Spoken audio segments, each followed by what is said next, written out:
Good day everyone, we are the Group 6 from Visayas 3A and today we will present to you our research, the influences of ethical leadership, shaping workplace culture and enhancing organizational trust. Allow me to introduce the team behind this research. Meet my team, Ms. Shane Bartolome, Ms. Pauline Santos, and Mr. Daniel Tomas. So, for the introduction of this study, si ethical leadership is rooted in Asian philosophy and now emphasizing some modern standards like accountability and integrity, which focuses sa mga decisions for the common good, transparency, and social responsibility. And this study investigates the key traits of ethical leaders inspired by figures like Warren Buffett and their influences on navigating dilemmas and fostering organizational success. So for the purpose of the study looks at how ethical leadership builds trust, responsibility, and long-term success by creating a positive workplace or environment and gaining stakeholder confidence or trust. It also explores how ethical leaders solve problems, support social responsibility, and prevent misconduct. Specifically, the study seeks to answer the following. First, in what ways do effective leaders demonstrate ethical leadership, and how does it influence workplace culture, employees' trust, and overall performance? Second, what essential qualities and behaviors define an ethically strong and successful leaders? And lastly, what actionable strategies can leaders implement to constantly uphold ethical leadership within their organization? So for the objective of this study, we will explore the practical application of ethical leadership aiming to provide insights sa mga leaders and to contribute sa academic and professional understanding because our focus includes analyzing its impact sa governance, workplace culture, and trust because this study aims to first examine how ethical leadership supports good governance. Second is to contribute to the knowledge of ethical leadership in academic and professional fields. So third is to offer support and give insights for both current and future leaders. And lastly is to evaluate how ethical leadership influences workplace culture and how it builds employees' trust. So for the significance of this study is this project holds significant value for various stakeholders wherein we offer some practical insights and contribution to a broader understanding of ethical leadership. So the findings of this study or this research will be particularly helpful to the following beneficiaries. First is current and aspiring leaders. So this study provides actionable strategy for effective ethical decision making and governance, enhancing leadership capabilities across diverse industry. Second, beneficiary is the organization and society. So by fostering a deeper understanding of ethical leadership, the study seeks to promote responsible leadership across all sectors.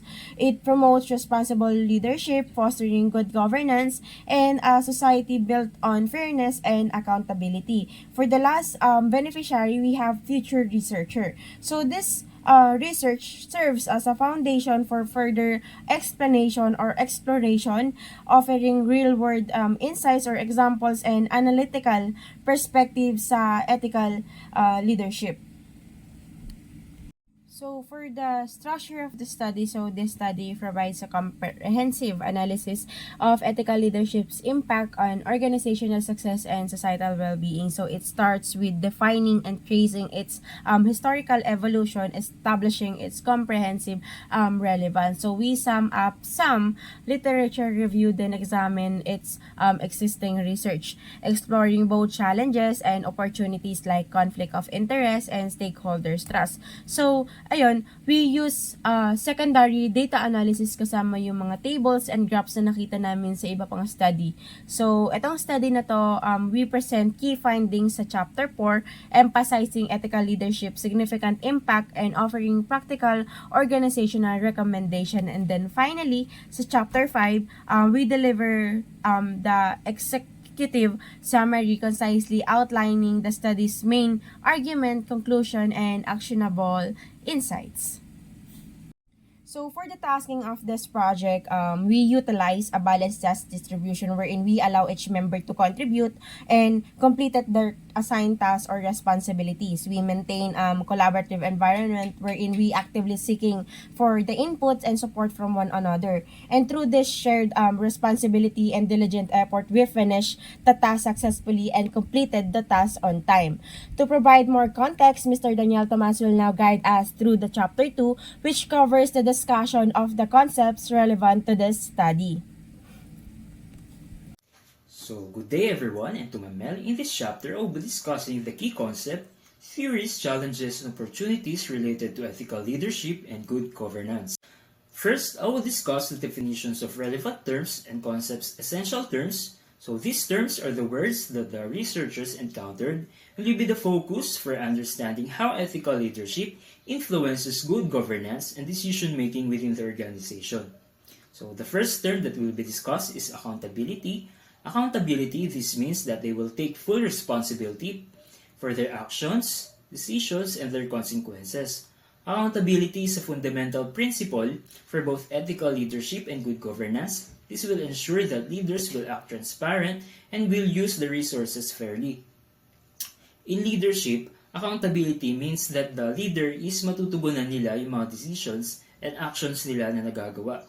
Whether it is positive or negative, they must be open about their choices, they will explain kung bakit nila nagawa yun, and they will accept the responsibility when things go wrong.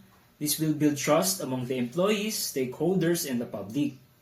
In terms of governance, accountability ensures that the resources like money, time, and manpower is nagagamit ng efficient and ethically.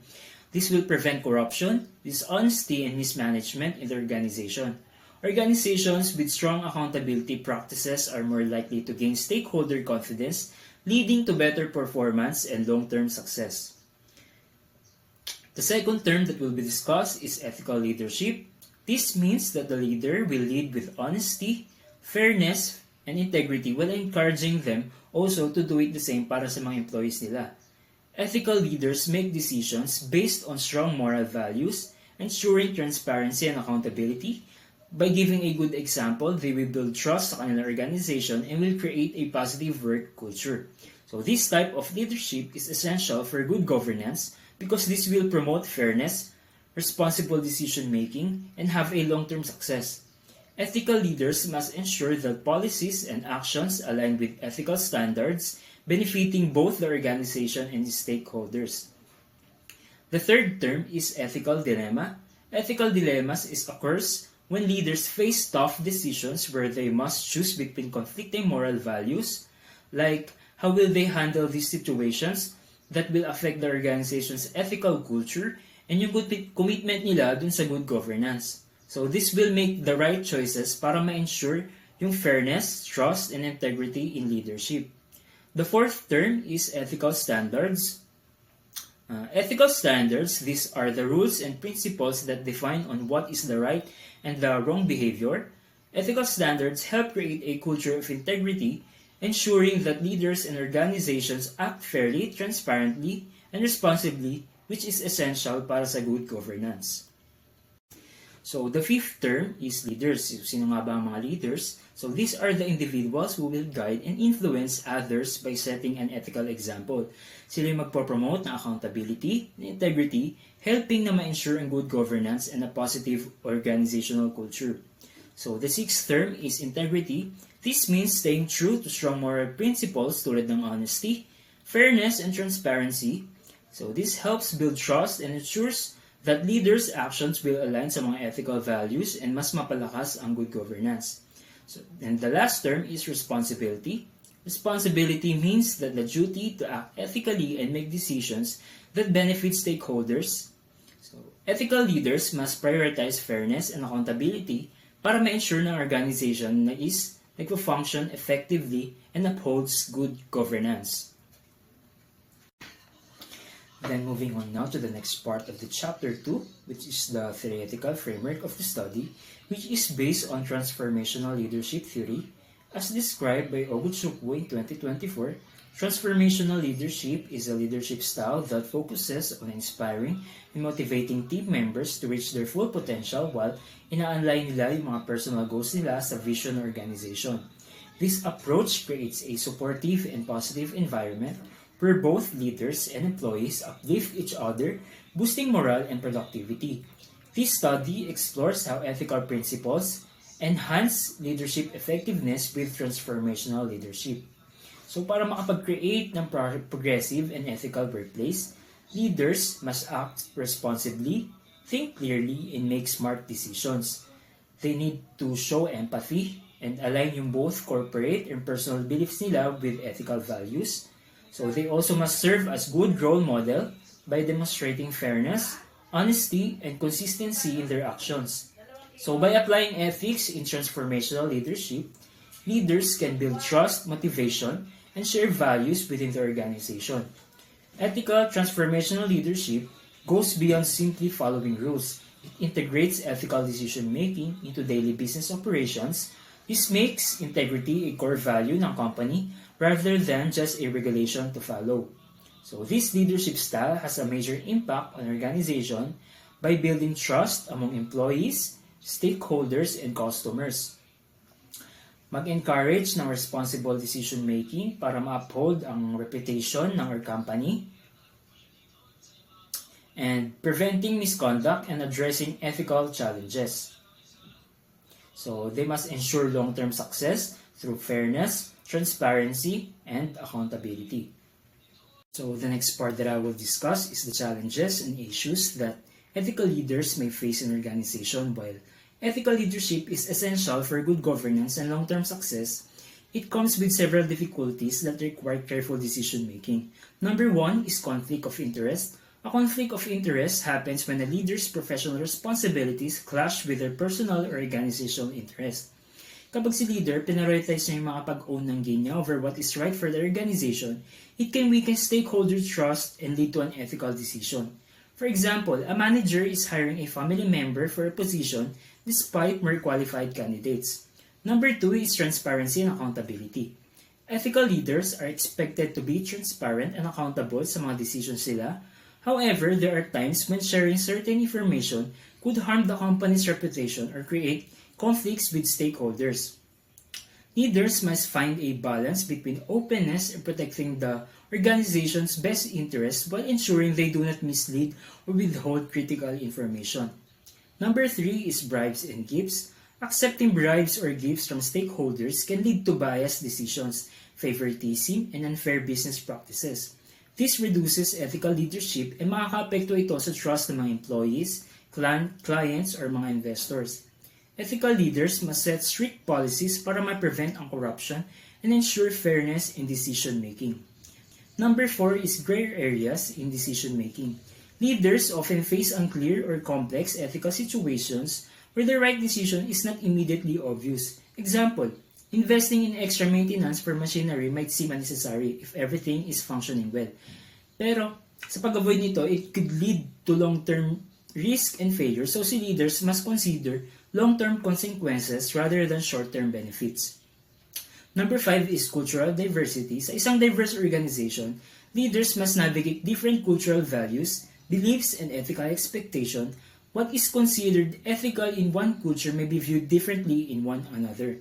Leaders must be culturally aware, inclusive, and fair to ensure all employees feel respected while maintaining ethical leadership principles.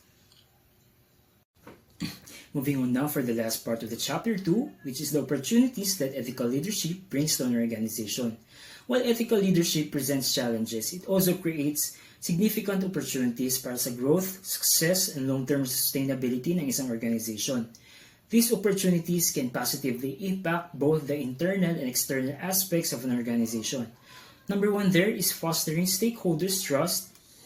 So kapag ang isang organization is nag-ooperate ng may integrity and transparency, it will build a strong foundation of trust among its stakeholders. This trust creates a positive environment where employees, customers, and stakeholders feel valued and respected. As a result, the organization pwede ma-improve ang kanilang mga employee performance, mag-increase ang productivity, and more effective communication. All of that may contribute to the company's overall success. Number two is improving job satisfaction. Employees are more motivated to work for a company that values honesty, integrity, transparency, and accountability when they feel they are working in an ethical environment. They are more likely to be na mas engaged sila and become more productive sa kanilang pagtatrabaho. An ethical workplace also builds creativity and innovation as employees feel safe to share new ideas, which benefits the organization's growth and competitiveness. Number three is attracting investors. Investors are more likely to support businesses na nag-ooperate ng mga ethical principles. Companies with strong reputation for trustworthiness and integrity reassure investors that their funds are being managed responsibly. Such organizations also demonstrate the ability to navigate ethical dilemmas with transparency and fairness, which increases investor confidence and attracts long-term investment. Number four is encouraging innovation.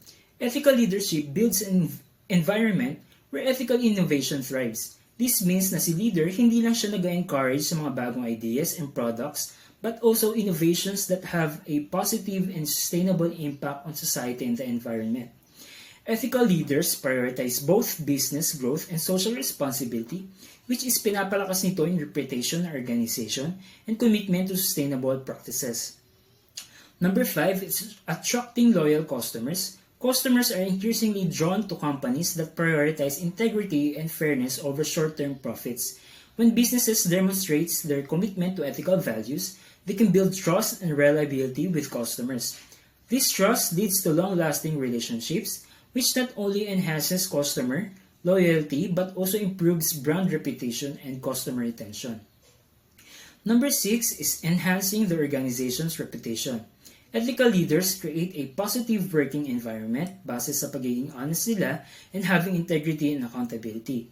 This not only strengthens the internal culture but also positively influences relationship with external stakeholders such as suppliers, customers, and partners. So when a company consistently demonstrates ethical leadership, they are more likely to enjoy a strong reputation, which leads to increased trust, stronger partnership, and long-term sustainability.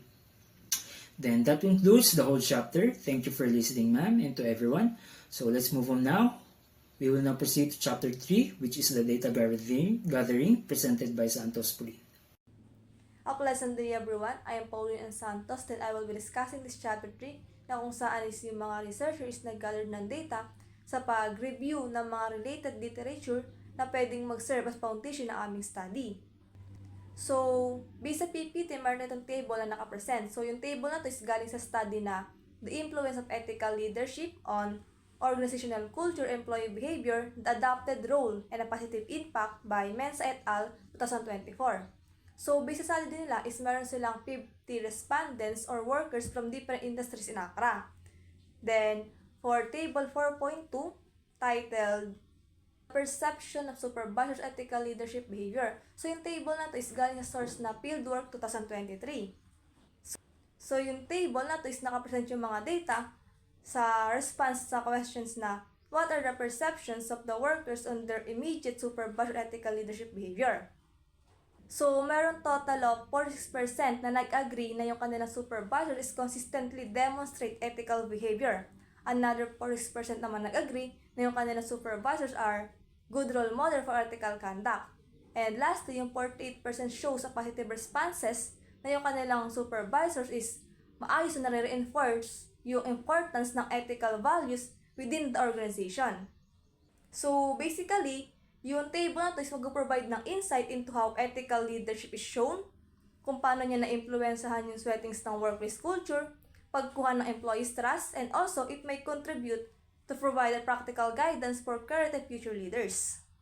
So, for table 4.3, titled Prevailing of Organizational Culture. So, yung table na to is same lang siya ng sources ng naunang table, which is yung 4.2. So, yung data ang nakapresent sa table na to is response sa question na how will you describe the prevailing organizational culture in your workplace? So, based sa sagot ng respondents is meron itong total of 60% of respondents believe na yung kanilang organization is in-encourage yung open communication and strong sense of trust, which is a positive sign ay isang teamwork. Pero may mga respondent na nagsasabi or may mga unsure or mga negative response sila, ibig sabihin lang ito is kailangan na maging consistent yung kanilang organization pagdating sa pag-apply ng open communication sa kanilang organization.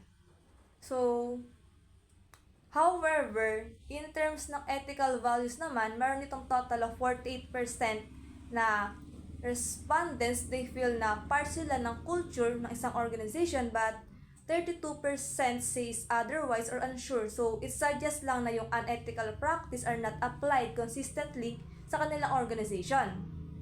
So, in conclusion, this table points out na yung organization is need pang improve yung communication, enhance yung trust, and i-strengthen implementation ng ethical values sa kanilang organization or sa kanilang workplace.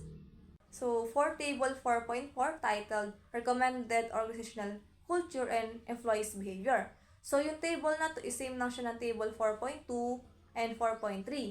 So, this table na nakapresent is actually response siya sa may questions na what are the recommended factors that promotes organizational culture and yung employees' behavior nito. So, majority of the respondents is nag-agree or nag-show ng positive responses sa importance ng ethical leadership pagdating sa may organizational culture and sa pag-influence ng employees' behavior. So, let's start with the first statement na kung saan a total of 46% ang nag-show or nag-agree na yung employees nila is being held accountable for every unethical behavior na ginagawa nila sa isang organization. And a total of 60% showing a positive responses in terms naman sa pag-influence ng ethical leadership on employees' behavior, conduct, or actions. So, to conclude this table, it indicates the moderate and a strong influence of ethical leadership pagdating sa employees' behavior or conduct, and also the presence of accountability sa isang organization. So, another graph presented or table is from the study The Role of Ethical Leadership in Organization by Carl Kelly and Gavardashvili, 2023.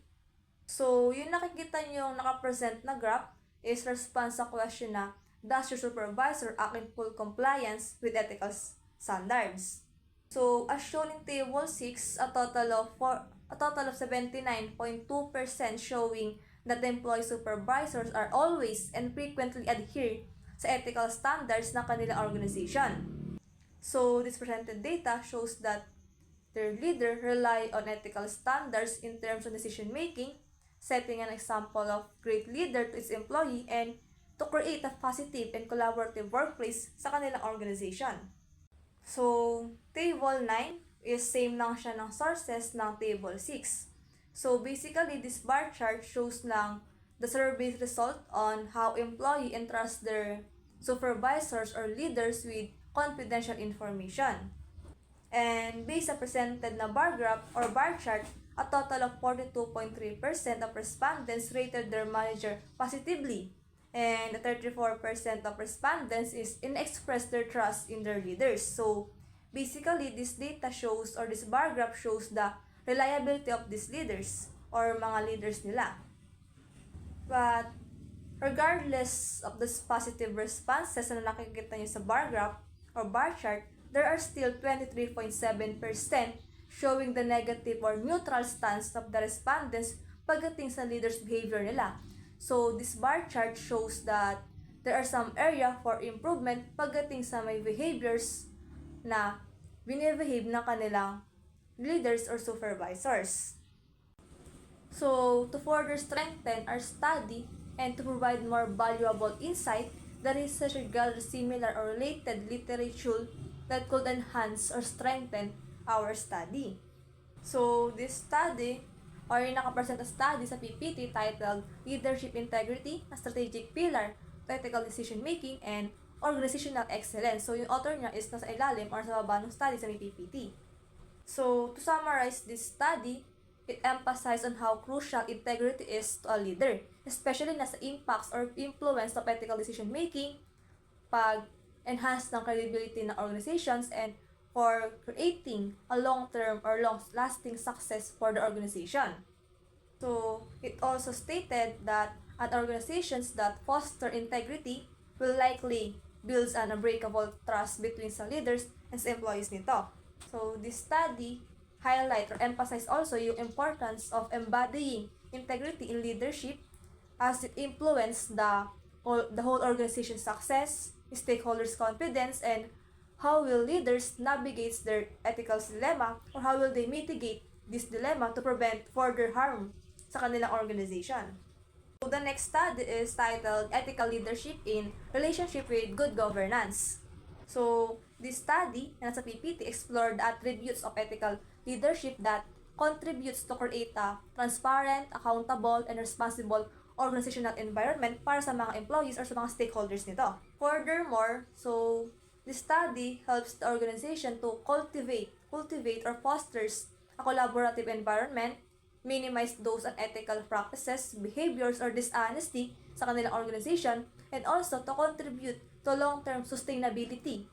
So that aims for a positive social impact and a positive reputational image or reputations sa isang organizations. So next or last study for this research is titled Ethical Leadership and its Relationship with Employees' Performance in Kenyan Commercial Banks. So this study investigate the effects of ethical leadership on terms sa employees' performance sa Kenyan commercial banks. So it reveals na mayroong strong correlations between ethical leadership practices and a positive employees' outcomes. So also, this study identify yung mga key attributes of ethical leadership such as trustworthiness, integrity, and adherence to societal and organizational value. As a result na nagko-contribute sa may pag-increase ng manager-employees relationship, reducing corruption and dishonesty sa isang organization, and enhancing employees' attitude. So the last slide for chapter 3 is justification. So yung mga data that researcher use is carefully selected based on the secondary data from credible sources kagaya ng mga related research, journals, articles, or mga real-world examples of ethical leaders or mga ethical leadership showing the reliability of the study. So, with the use of existing studies and other survey data, the researcher ensures a justifiable analysis ng ethical leadership and its influence or impacts on workplace culture, employees' trust, and organization success or sustainability. So, by citing and acknowledging the original authors of the studies or yung mga naggamit na studies sa may research namin, it ensures that all studies used in this research are properly cited and acknowledged and with accordance with the Republic Act number 8293 or the Intellectual Property Code of the Philippines. And that's all for the chapter 3. Thank you. That's all for chapters 1, 2, and 3 of our research entitled The Influences of Ethical Leadership Shaping Workplace Culture and Enhancing Organizational Trust. On behalf of my group mates, Ms. Shane Bartolome and Pauline Santos, thank you for listening.